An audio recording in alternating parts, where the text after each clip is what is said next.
Nandaku, azolia, azolata, azolala pongi ya bien, azotanga bien, azokola bien, azana se ya protection ya baboti. Yango wana nde droit na bino. Droit na bino yango wana nde biso tolingi to permettre bino au retrouver. C'est comme ça que nous allons poursuivre mission na biso owana. To soki ka wana te. To lingi ba droit na bino o kobungisa wana o retrouver yango. Mais aussi, vous avez un cadre moko idéal pour que vous collez bien. Vous la malamu na la bien te. Na za mbeto te. Na za esika olala te. Donc voilà, vous avez la croissance ya malamu.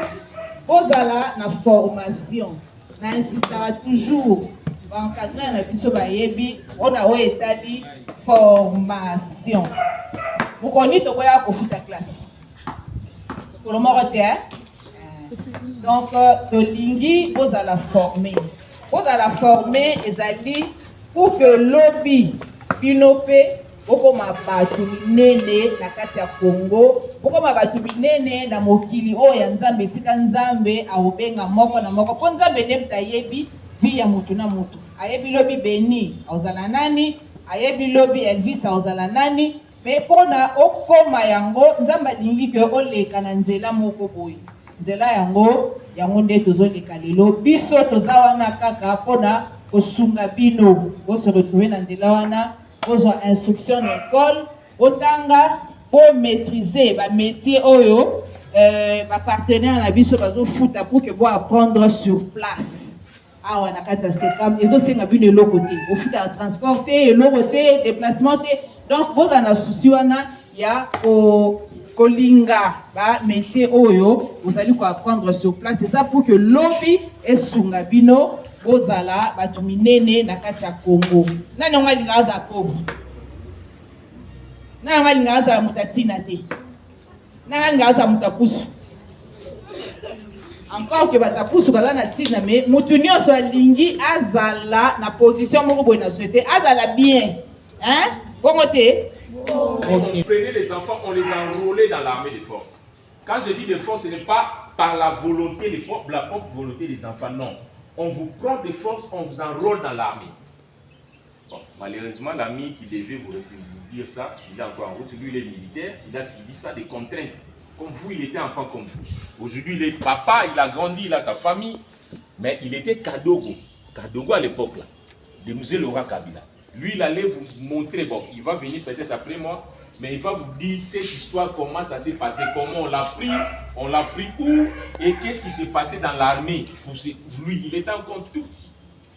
Or, notre constitution, d'après notre constitution, on dit qu'un enfant, merci, un enfant, c'est celui qui est âgé de moins de 18 ans. Maman félicité là, elle est avocate. Dans notre constitution. Awa nambo kanabiso, soko zali, mvula na yo, ezali na se à 18 ans, et mvula soko zali, moine, qui a déjà atteint 18 ans, c'est pareil.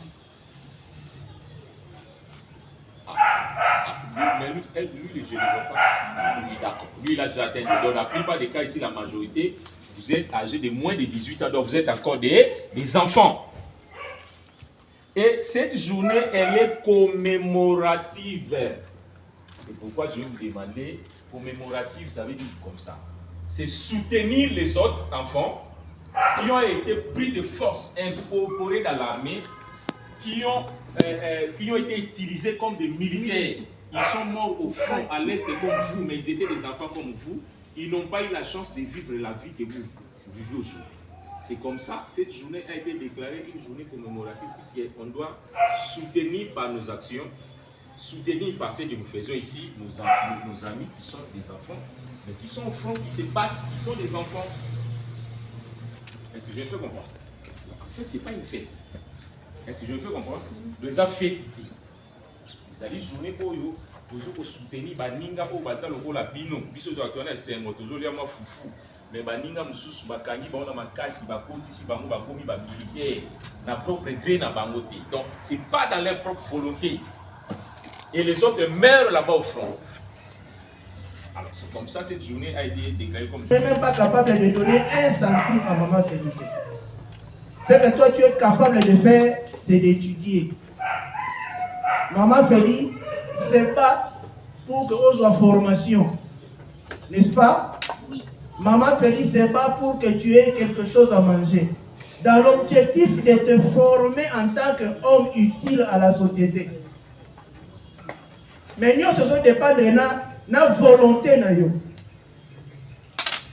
Nous, ce sont dépendre de la détermination aux autres na makabozo ça. Et c'est que l'état aux autres les classes, il faut dire dans tout que ah na yo ça la jeter. So il va dire nous souvent ça la bâtisse, ba 20. Mais et c'est que la biso tous à la mesure il y a pour tenir le résultat. La repère Sabino témoignage nangai. Pour la culture. Ngata on a zala ki mwana mkie. Quand on est au coma na deuxième secondaire. Na longwaki nazake pa papa na biso abenyana ki biso. Ngai na bandi ko ngai. Babenga inga nazaki ndoki. Heureusement que j'avais une maman qui avait accepté, qui ne croyait pas ces histoires. Ma mère va me récupérer. Depuis deuxième des humanités, deuxième secondaire, la sixième, nalata pantalon et uniforme à sikaka na deuxième. Troisième, quatrième, cinquième, sixième, nazao là ta pantalon oyo. Grand frère nanga atikaka déjà ya zoka diplôme depuis 96 94. Donc anga nazola tango esa pantalon ya kala. Et les gars na mulai nazo milaso na chena makolo boy na zui pantalon na koti sako puis logo la kimono ya film ya ba mettre chinois. Vous voyez vous bien. Mais à cette époque-là, quand j'ai vécu ça, il y a beaucoup de gens qui classe pour moi. Mais moi, je partais comme ça.